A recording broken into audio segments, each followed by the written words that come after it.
नमस्कार, न्यूज 360 में आप सभी का स्वागत है। मैं हूं बरखा बली। यूपी की सियासी गलियारों में चलती पीडीए की बयार पर यूपी बीजेपी के नए अध्यक्ष पंकज चौधरी ने अपना पहला वार कर दिया है। बुलेटिन में यूपी की बड़ी खबरों से आपको रूबरू कराएंगे। आपको अपराधियों के खिलाफ यूपी में जारी धुआंधार बुलडोजर एक्शन दिखाएंगे। खबर यूपी की राजधानी लखनऊ से भी है। लखनऊ के केजीएमयू अस्पताल में लव जिहाद को पनपने से पहले ही खत्म कर दिया गया। खबर लखनऊ के तैयार राष्ट्र प्रेरणा स्थल के उद्घाटन के लिए पीएम मोदी के लखनऊ आने की भी है। आपको विदेश में राहुल गांधी के एक बयान के बारे में भी बताएंगे। आपको बांग्लादेश में बिगड़ते हालातों से लेकर पाकिस्तान की माली हालात तक आज की कई बड़ी खबरों के बारे में आपको बताएंगे। लेकिन बुलेटिन की शुरुआत करेंगे बीजेपी के यूपी प्रदेश अध्यक्ष पंकज चौधरी के पीडीए पर भारी बयानों से। देखिए रिपोर्ट। पीडीए जो है ना, पारिवारिक दल अलायंस, अगर मुझे यहाँ पर किसी को अध्यक्ष बनना हो तो मुझे लगता है कि उनको पुनर्जन्म लेना पड़ेगा, उनके खानदान में फिर से जन्म लेना पड़ेगा। जब फिर नया मुख्यमंत्री चुनने का अवसर आया तो अखिलेश यादव को मुख्यमंत्री बनाया गया, जबकि उस समय आजम खां उनसे वरिष्ठ नेता थे, लेकिन उनको पीडीए नहीं बनाया गया। यूपी बीजेपी अध्यक्ष बनने के बाद अपनी पहली प्रेस कॉन्फ्रेंस में सपा के सियासी पन्ने खोल रहे पंकज चौधरी का ये रूप कई संकेत दे रहा है।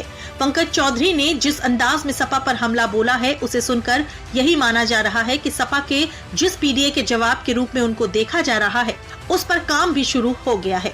देखिए, पीडीए का पहले तो मतलब हालांकि समय समय पे सपा वाले बदलते रहते हैं, लेकिन मेरे समझ से पीडीए जो है ना, पारिवारिक दल अलायंस, एनडी सरकार, एनडी में जो अलायंस है, अगर आप देखें जितने दल भी इसमें सम्मिलित हैं वो सभी पारिवारिक दल। उत्तर प्रदेश में आप ले लें, समाजवादी पार्टी को ले लें, कांग्रेस को आप उठा लें, आप बिहार में उठा लें, आप बंगाल में उठा लें, तो सभी पारिवारिक दल के लोगों का ये अलायंस है। और जहाँ तक पीडीए का सवाल है, जो बार बार ये पीडीए की बात करते हैं, अगर आप देखें तो 1992 में समाजवादी पार्टी का रजिस्ट्रेशन हुआ है, पार्टी आई है।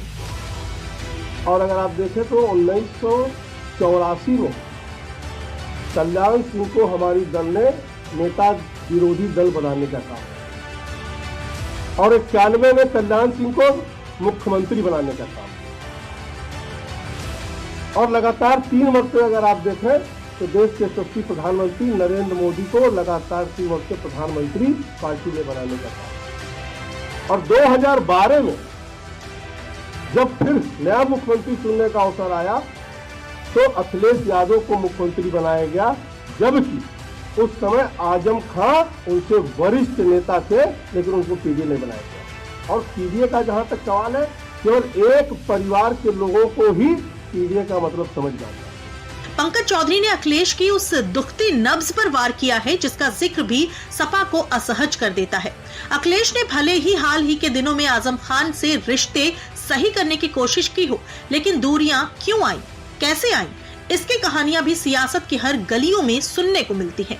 अखिलेश पीडीए से समानता की बात तो करते हैं, लेकिन जब बात पार्टी के कमान संभालने की आती है या बड़े पद की जिम्मेदारी की, तो पीडीए की भागीदारी इसमें नदारद दिखती है और पद महज परिवार तक समिट के रह जाते हैं, जबकि बीजेपी ठीक इसके उलट काम कर रही है, जिसका उदाहरण खुद पंकज चौधरी हैं, जिन्हें पीडीए का जवाब माना जा रहा है।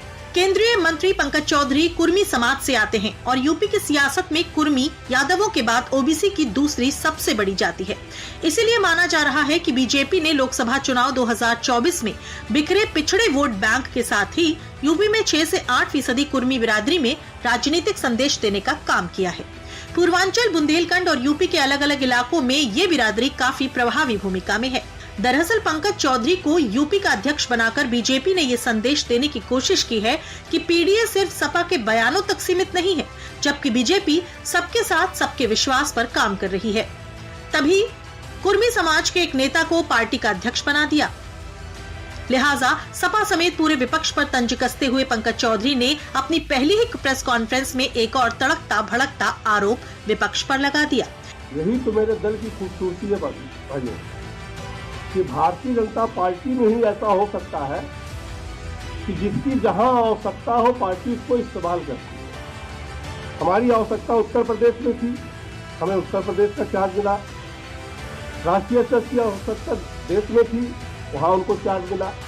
लेकिन मैं आपसे पूछना चाहता हूँ कि अगर भारतीय जनता पार्टी को छोड़ करके जो दूसरे दल के लोग हैं, कांग्रेस के लोग हैं या सपा के लोग हैं, अगर मुझे यहाँ पर किसी को अध्यक्ष बनना हो तो मुझे लगता है कि उनको पुनर्जन्म लेना पड़ेगा, उनके खानदान में फिर से जन्म लेना पड़ेगा। यानी बीजेपी का मूव साफ है कि जनता के बीच ये मैसेज देना है कि 2024 के लोकसभा चुनाव में सपा ने जिस पीडीए के फॉर्मूले से 37 सीटें जीती, हकीकत में सपा के लिए वो पीडीए सिर्फ बयानों तक सीमित है, जबकि बीजेपी हर समाज से अपने कार्यकर्ताओं को मौका दे रही है और खुद पंकज चौधरी इसका सबसे बड़ा उदाहरण है। लिहाजा 2027 के चुनाव से पहले बीजेपी के इस मूव में पंकज चौधरी को वो तुरुप का इक्का माना जा रहा है जो सपा के पीडीए फॉर्मूले पर अभी तक भारी दिखाई दे रहे हैं।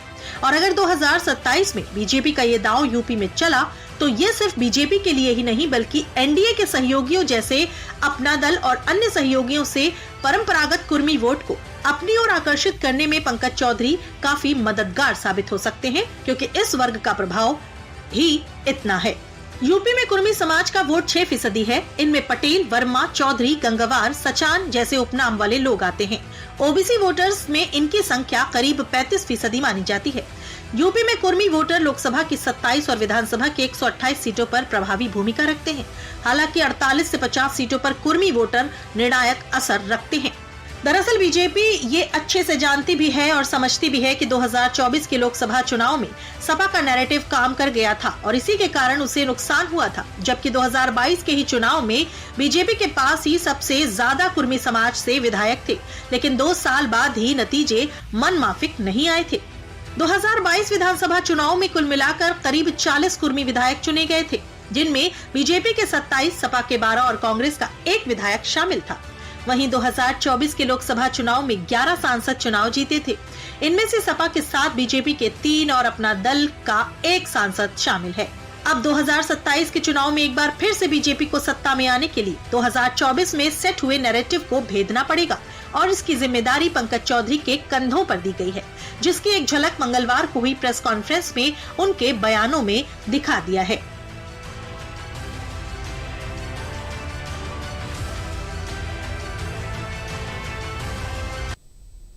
न्यूज